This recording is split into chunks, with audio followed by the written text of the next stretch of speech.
Hello, everyone, and thank you for joining us today on what will be a truly inspiring talk.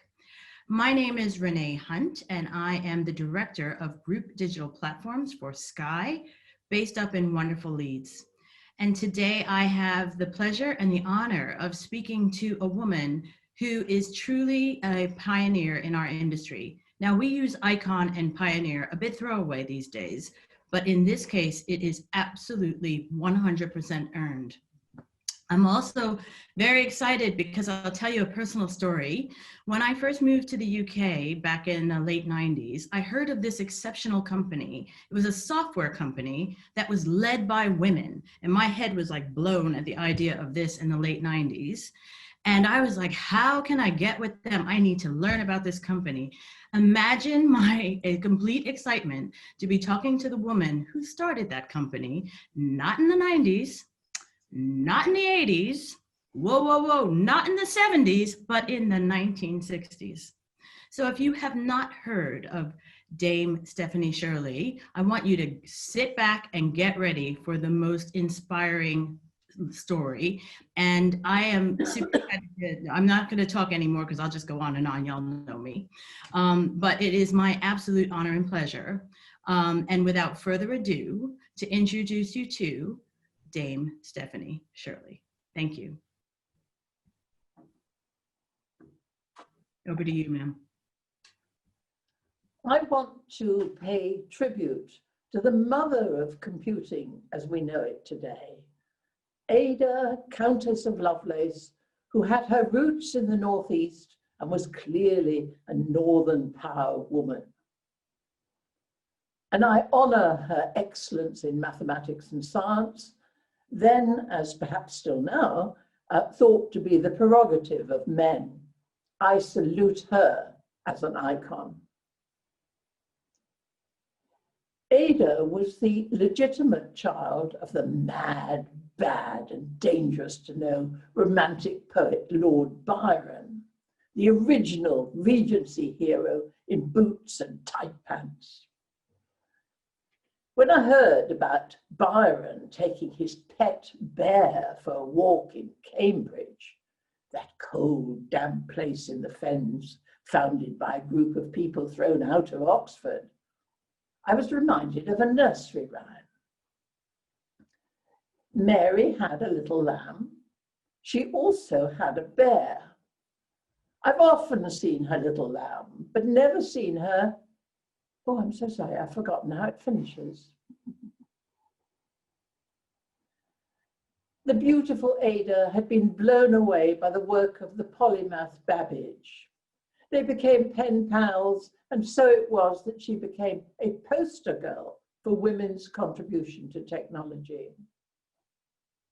Born in the wrong era, overshadowed by Babbage, she never became well known, whereas today she'd be of iconic celebrity, along with Bill Gates and Sir Tim Berners-Lee.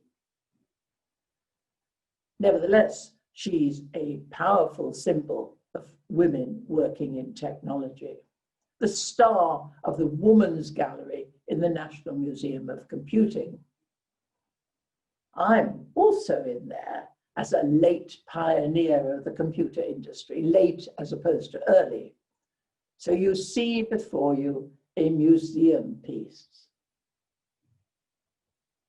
I've been asked to tell you about my professional life. To get past the gender issues of the early 1960s, I set up my own high-tech software company, one of the first such startups. And it was a company of women, a company for women, an early social business designed to resolve the gender issues in a financially sustainable way. To try to sell software, which at that time was given away free with the hardware, made me the laughing stock of the industry. No one can sell software, they said, least of all a woman. Although women were then coming out of the universities with decent degrees, there was again that roof to our ambitions. And I bumped into that roof too often.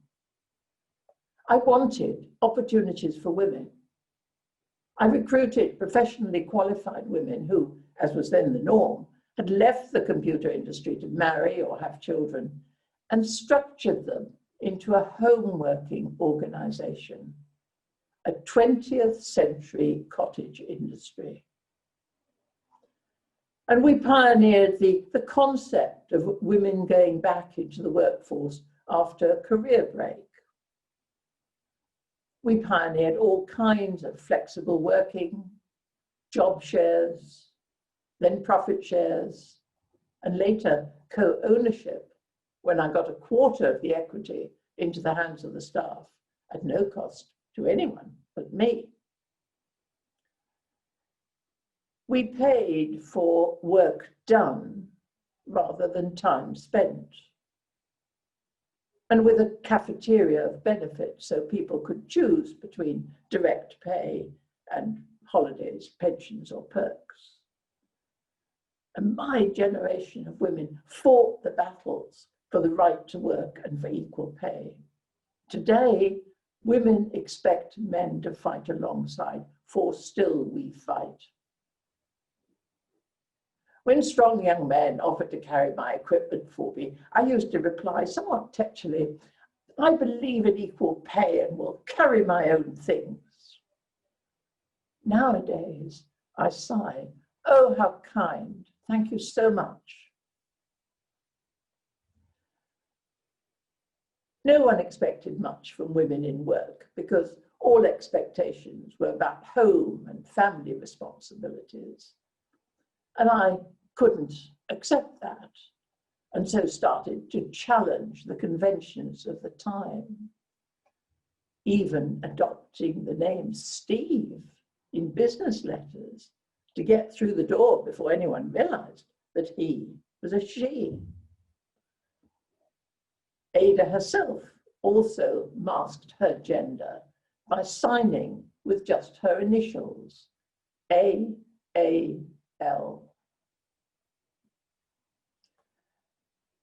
My company, called Freelance Programmers, which was exactly what it was, started on our dining room table with what would now be £100, but financed by my own labour and later a second mortgage on our marital home. People often ask me if I'm a feminist.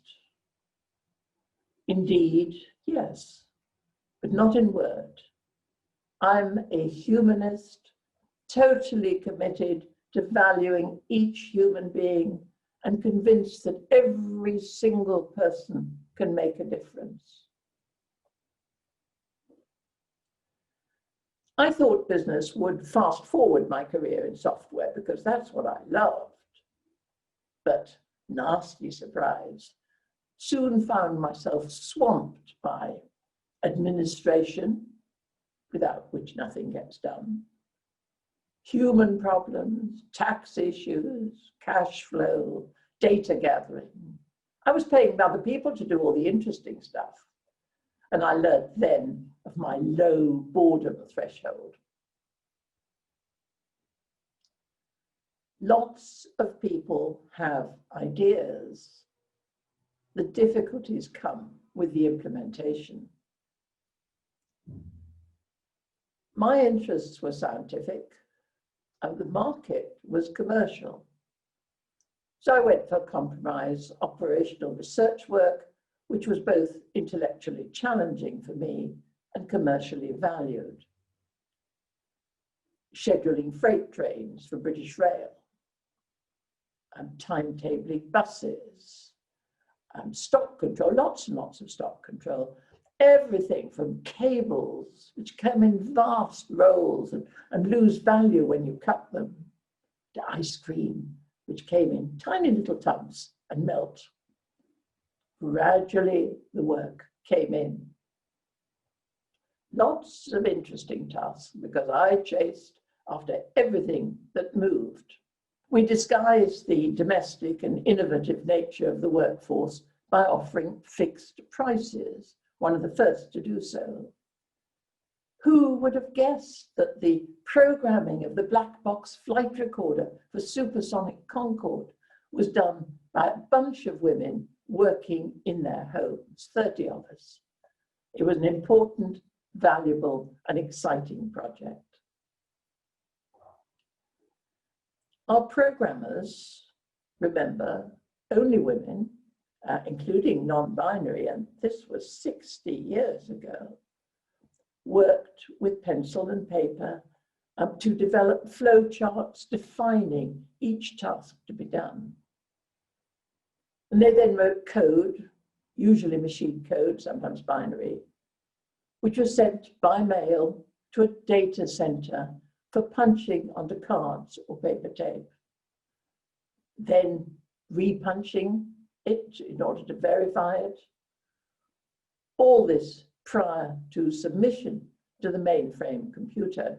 Our schedules were based on 2 such accesses to the computer a week. That was programming back in 1962. In 1975, 13 years from my company's startup, Britain's sex discrimination legislation came in, which meant it was illegal to have our pro-female policies. And as a fine example of unintended consequences, we had to let the men in. When I started my company of women, the men said, "How interesting, but of course it only works because it's small." And as the company grew, the same men commented, "Yes, it's sizable now, but of no strategic interest." Later still, when the company was valued at nearly $3 billion, and I'd made 70 of the staff into millionaires, they had the nerve to say, "Well done, Steve." But of course, it's nothing new. What an attitude to change. You can always tell ambitious women by the shape of our heads. They're flat at the front from beating our heads against brick walls, and flat on top from being patted patronizingly. Note that when Alan Turing disagreed with Ada's views on artificial intelligence, he didn't patronize her. He did so by debate, recognizing her as an equal.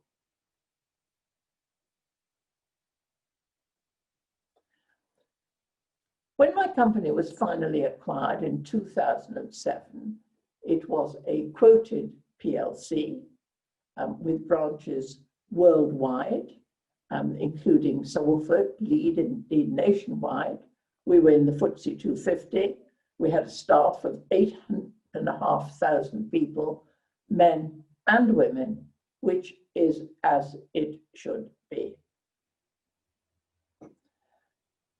I'm often asked for the secrets of commercial success. And one key is to surround yourself with people who work smarter than you do. My colleagues will confirm I do that. And people that you like, not people like you. Another is to choose any partner very carefully. The other day when I said, "My husband's an angel," a woman complained. "You're lucky," she said. "Mine's still alive." I've learned to always let him have the last word, so long as it's "yes, dear." We're so different that people were surprised when we married. He is a Geordie, by the way. As you will know from my 100% honest memoir, our marriage was not all honey, but I'm proud to say that we are still together after more than 60 years, Do feel free to applaud.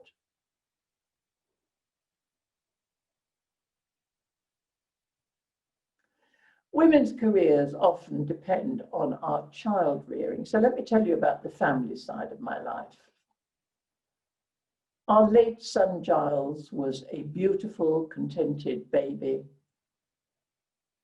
And then at 2.5, like a changeling in a fairy story, he lost the little speech that he had and turned into a wild, unmanageable toddler. Not the terrible twos. Giles was severely autistic, and he never spoke again. We got him into a good primary school for non-communicating children, and for a few years we had a relatively reasonable time, but couldn't get him any secondary schooling, so he stayed at home with me. And that was a dreadful period for all of us. When Giles was 13, I broke down, basically ceasing to function. Vulnerable children bring out the best in most of us, most of the time.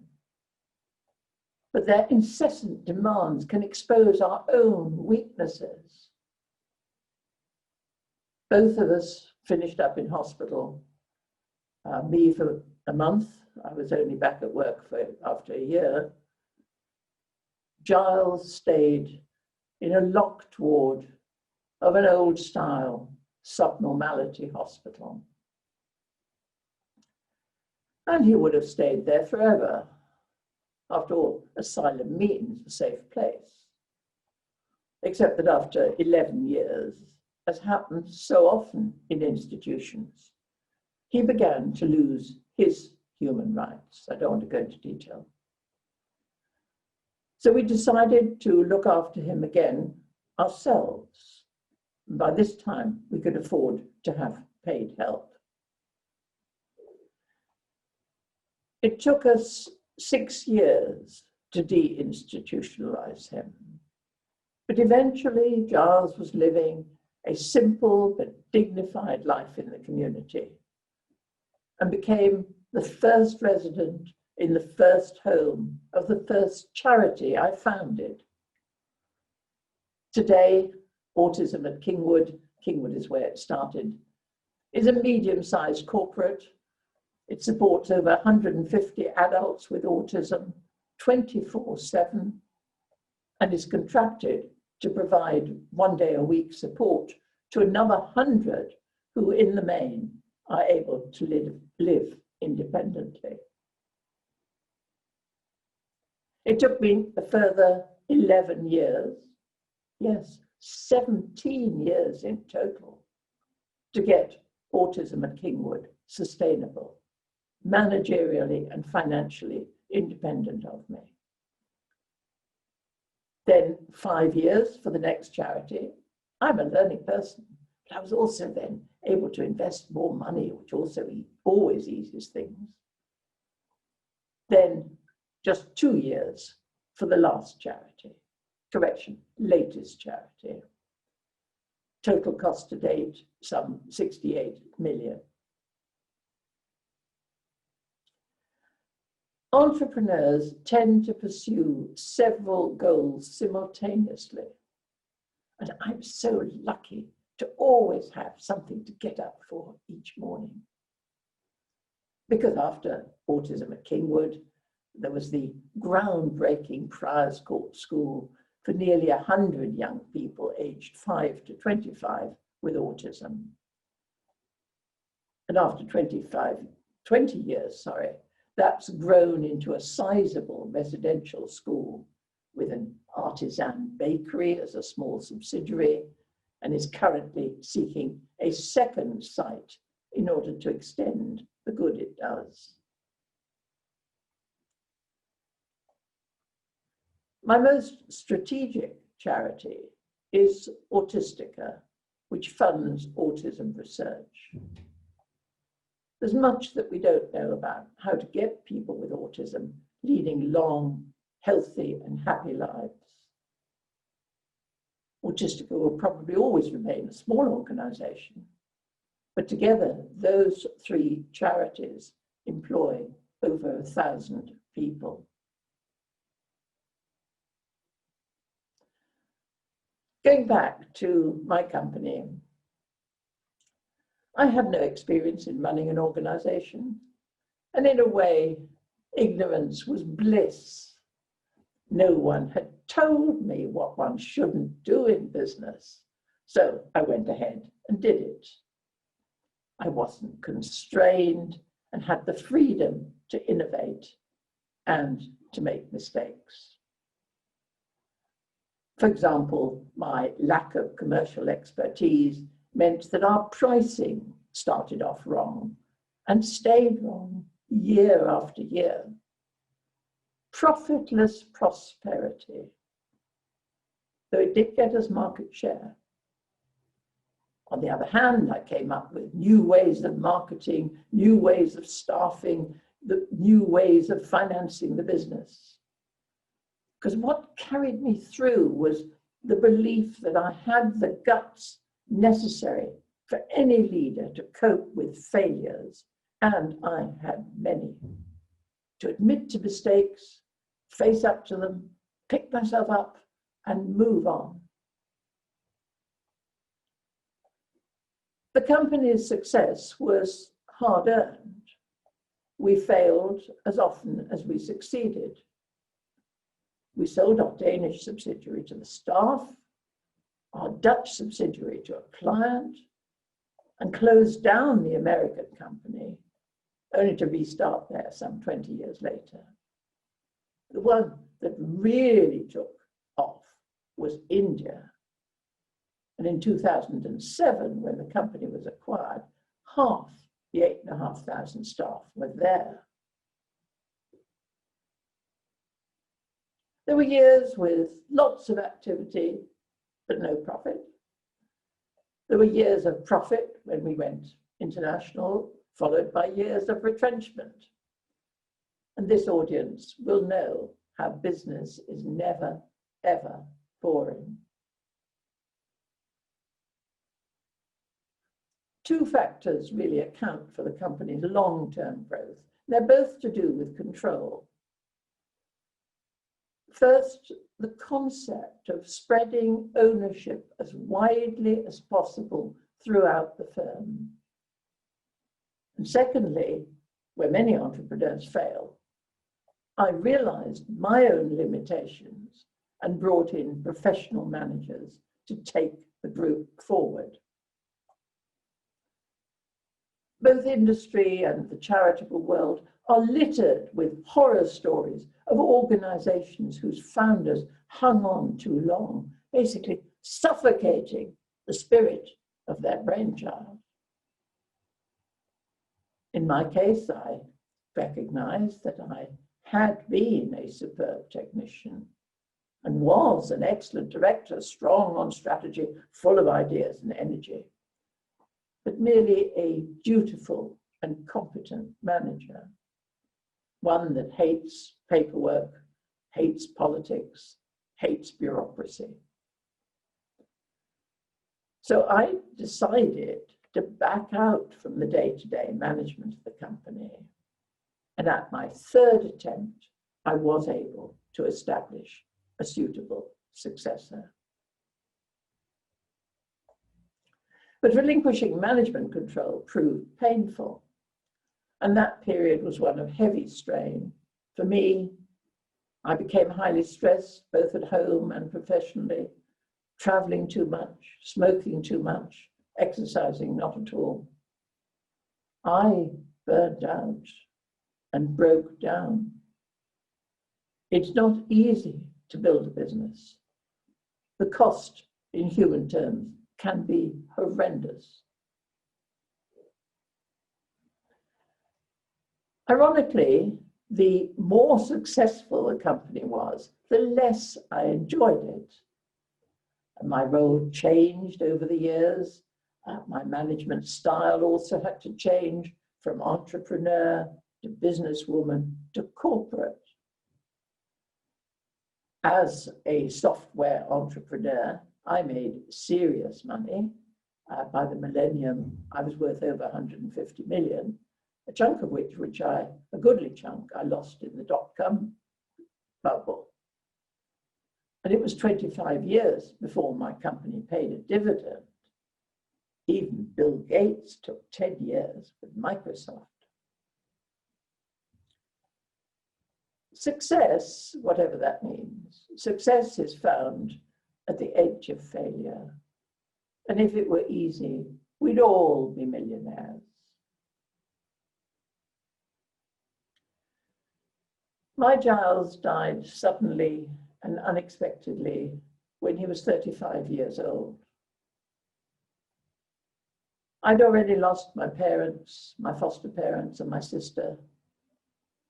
Most things get easier the next time, but that's not true of grief, the last expression of love. I lost all momentum. But eventually, my energy returned and was followed by a period of tremendous creativity, because whenever I find a gap in autism services, I try to help. And so that some of my wealth goes back to the industry from which it stems. I've also founded IT ventures, such as the Oxford Internet Institute. And this focuses on the social, economic, legal, and ethical issues of this network of networks, not the technology. How I would have loved to have shown it to Ada and discussed how computers have taken us all into the information age. Philanthropy is all that I do now, nothing to do with stamps. But I need never worry about getting lost because several charities would quickly come and find me.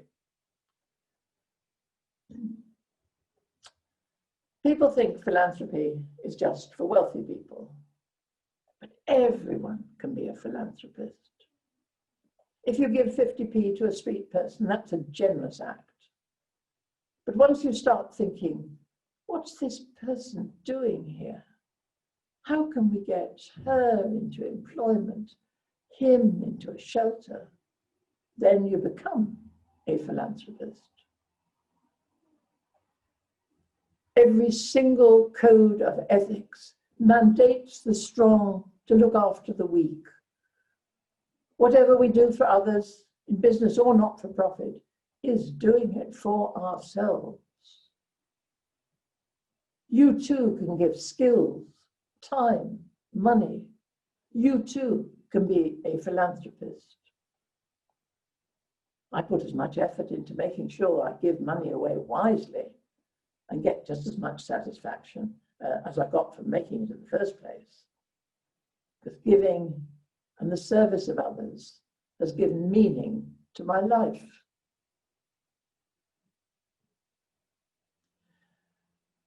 I'd like to finish by also remembering Ada as a person, and I do so with affection. Plagued by ill health, she bore 3 children.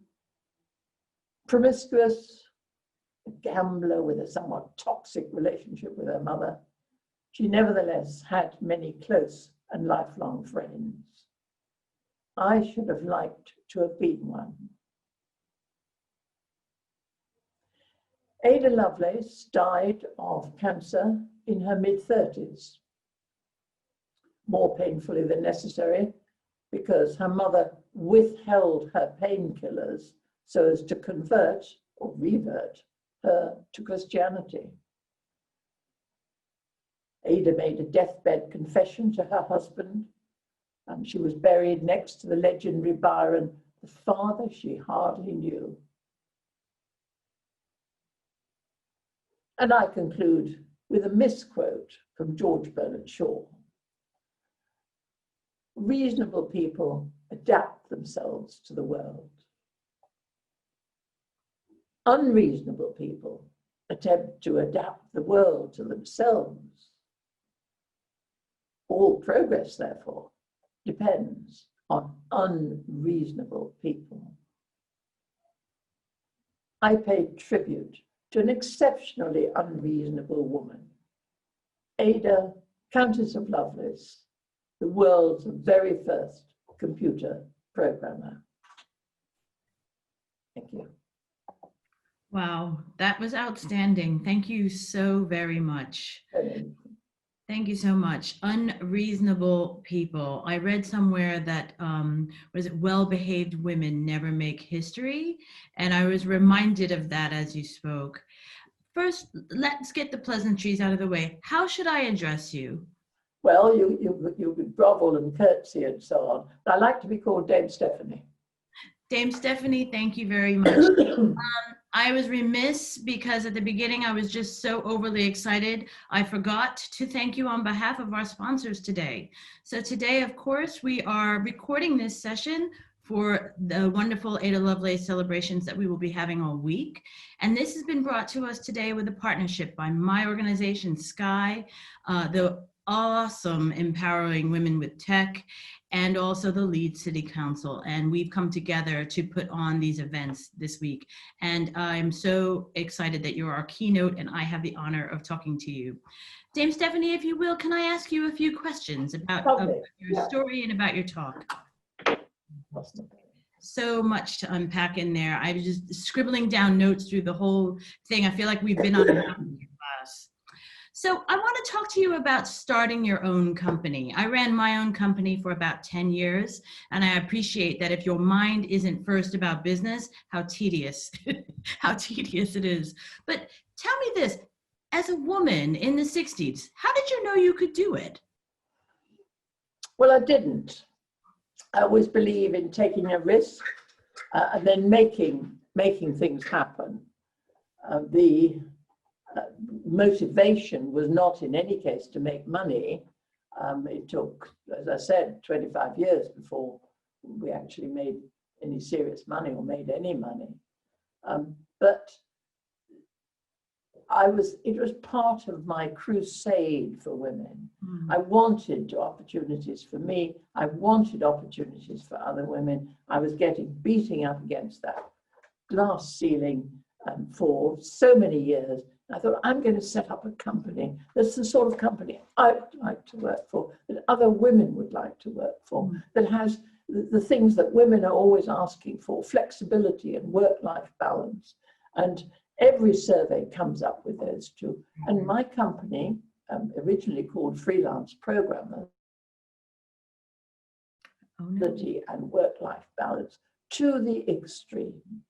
So it was motivated by different things. I got pleasure from it right from the beginning, but of course it was very hard work because I didn't know what I was doing. Wow.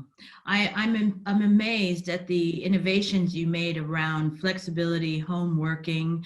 It seems a little bit odd as we're talking from the biggest worldwide home working experience ever. And I like to joke, it only took a pandemic to get mainstream businesses to realize we could do this, but we are doing it. And you've proven it for years that it was possible. I'm feeling slightly smug, you know, Renee, because I have been doing this for a long time. And I know the things that are important, and not the technology, believe it or not, but the management, the communications, the respect between members of a team. I heard a talk where you were saying you asked candidates if they had access to a phone. Well, people didn't have phones in those days. Exactly. Never mind laptops and Wi-Fi and Zoom and all the rest of it that people think was necessary to make this possible. But it was equally exciting in a different way. You were still doing new things, finding out new routes, learning from each other at a very high rate. They should have taken rent from me because I was working such long hours that I was like a tenant there. It was so exciting, and I would never want to change that. I'm also intrigued and would love to just have a little time machine to go back to watching women write code in longhand in pencil. So I'll give you a hint as to my age. The punch cards was where I came in, and it was called programming, not software engineering, because it was women, so we didn't get these titles. But I'm intrigued at trying to write assembler longhand on paper. That's incredible. But So you know that women did actually start off in a very positive way through the what's now the National Museum of Computing, but through coding at Bletchley Park. yes, That was almost entirely female, and it was classed as just being part of the clerical sector, not important at all. And it took some time for actually software engineering to be respected for what it is. Mm. I often say that's when men started doing it, but that's when I'm being cynical. I think that's true. Oh, good. So when you started your company, you set out to employ women. Was that the start of philanthropy, or was it strategic? I wouldn't use a long word like strategic. It was a crusade, Renee. It was a crusade for women. How can I get women like me having the opportunities that I desperately wanted? And home working was one solution. Of the first 300 staff that we had, 3 were men, so we always employed a few men, but it just shows the balance, and it remained very female for a long time. I had a lovely photo taken when we had a company reunion a couple of years ago, and looking at everybody, there are a few men scattered around the hundreds of women. We had a lovely time. Mm. And did you find, as your company changed in the 70s and you were required to bring on more men, that it changed the nature of the company or the culture of the company? And if so, how? Partly it was the legislation, but partly it was also we got to the stage where we were making acquisitions, which necessarily was bringing in male management, and that changed the balance for a long time. When you look at the growth of the organization over the years, the female aspect stayed for many, many years, but it stayed in a different way, Renee. It stayed in team working. It stayed because we work collegiately. I'll help you this morning. I don't mind asking your help this afternoon. These are things that women, we do automatically without really being taught it. And that stayed with the company so that it had a very different feel to it. The men brought in new skills. I think they taught us, the female staff, how to project themselves as knowledgeable rather than sort of poo-pooing. Well, of course, I've done a little bit of that, and when in fact they'd done 6 years.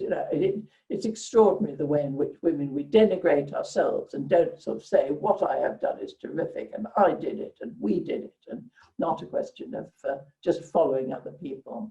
I think women are very innovative.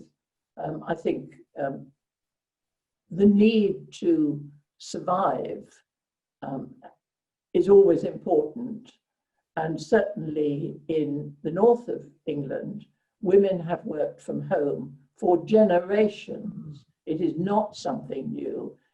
What is new is that it's for an intellectual process such as computer programming. So we're part of a long development, and we make it happen. And if we don't make the future happen, then we have to suffer the consequences. Absolutely. And I'm really curious about the profit sharing, because that must have been completely revolutionary at the time. Can you tell me why you did it? Why did you think it was necessary? I don't think it was necessary. It just seemed to be with the service industry, and we were one of the first service industries.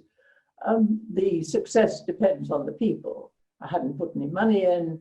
I put some ideas in, put some concepts in, a little bit of money, I suppose. But it's the people who made it happen. And it seemed to me right and proper and correct that people should share the successes as they share the risks. We'd always had a bonus system. But in the 70s recession, it went out every 6 months. And I can remember writing over a period of 3 years, 6 letters saying, I'm pleased to tell you, we've come to the end of another 6 months. We're still alive. But the bonus this year is 0. And John Lewis at the moment is having to do a similar thing. A bonus is a bonus. And it seems to me that they helped me through that recession to an extent that really made it appropriate to share with them. Thank you. I am also curious about when you start to become a larger company, you have to build a leadership team. That's something I deal with as well as a leader in a business, a technology business. So what did you learn for that? And more importantly, what did you look for in the people that you brought into your leadership team? I think the first few appointments were sort of younger versions of me, people who I'm good at spotting potential. So they were generally young people, they were entirely female, but they were modeled on what I had found successful in my own business career. And then I got a bit wiser and learned to realize that I needed to surround myself with people quite different to me, different skills, and not another innovator, but rather a doer, a bureaucrat, or somebody who could drive an organization as it became corporate. A lot of things that happen at that level are pretty boring. You have quarterly returns for everything. So to a certain extent, it's repetitive. You're doing for quarter 4 what you did for quarter 3 and what you did for quarter 2. The results are different, but you're doing the same thing. And that I found difficult. Ironically, I think the more successful we are, the less I had to give it. And eventually I recognized that I wasn't enjoying it. And it took me 11 years to appoint my own successor. The first appointment had acted as chief executive for some time when I was sick. So it was a good bet, but she became ill and had to stand back. The second appointment was again an in-house appointment, which really ran very well, but it ran just in the same way as I'd been running it, entrepreneurially, dashing off after everything that moved. And that wasn't what I wanted. I wanted to get that phalanx of management, that thing that would make it permanent. So she was eventually encouraged to have a deputy, to set up some managers to report to her. Basically, if you've got a chief executive, you don't really tell them what to do. So once that really became an instruction that you had to appoint a new line of management, she resigned and has done extremely well. I'm still just in contact with her. But the third time, I realized I'm not, the years go by and the company needs more than this. And I went to headhunters, absolutely classic. And they took ages in a bureaucratic way, and they drove me scatty with the questions that they were asking. But they came forward with a candidate who was superb. She was well qualified. I liked her. She was the right age. She was the right place. And we took her, and she made a tremendous difference to the organization, keeping the good bits, but making it into starting to work with the city. We floated in 1996. I was retired by then. This is big changes, and she was terrific. Fantastic. Wow. It's still really fairly uncommon to meet women who run their own software companies. Is there anyone that you think is doing this well or that you admire in the industry that you'd like to talk about? But I'm really not up to speed on the industry. I don't know the companies that are coming up.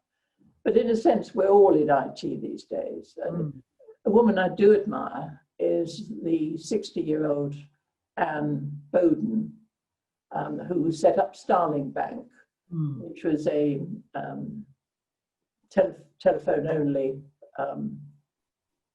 banking system, very revolutionary. I think it was 2014, and she's not young. She's not as old as me, but she's not young, and she has made a real good success of something that is really disruptive. It's different. It leads the way. Anne Bowden. Fantastic. I think we've probably just about run out of time. But one final question, if I may. You talk with passion about the work that you do in philanthropy and the third sector. I want to go back to the thing we have in common, software engineering. And what do you think we as software engineers can bring to improve or to make the work of the third sector more effective? I think crowdfunding is something that is really coming into the philanthropic, the third sector. That makes quite a difference. The way in which the projects that we seek to fund are strategic, they're not just cutting costs or speeding things up or making something in a slightly different way. We're using our information technology to do something completely different. And entrepreneurs who have moved into philanthropy want that sort of drive, that sort of creativity, because we like to make things happen. It's lovely when I travel around the country, and I've been doing this a long time, and always I mentally think, oh yes, in Leeds, I used to have an office there, yes, and they did such, and they had this wonderful client. And so everywhere there are people who have contributed to my life and to business generally. Thank you so much. This has been such a pleasure to spend this time with you. I'd like to say on behalf of Sky, Empowering Women with Tech, and Leeds City Council, Dame Shirley, thank you so much for giving so openly and so candidly your story and sharing your wisdom with us. This has made my week and my month. So thank you, ma'am. And I wish you all the very best. Thank you. It's been a real pleasure. Happy Ada Lovelace Day. Thank you. Bye-bye. Bye.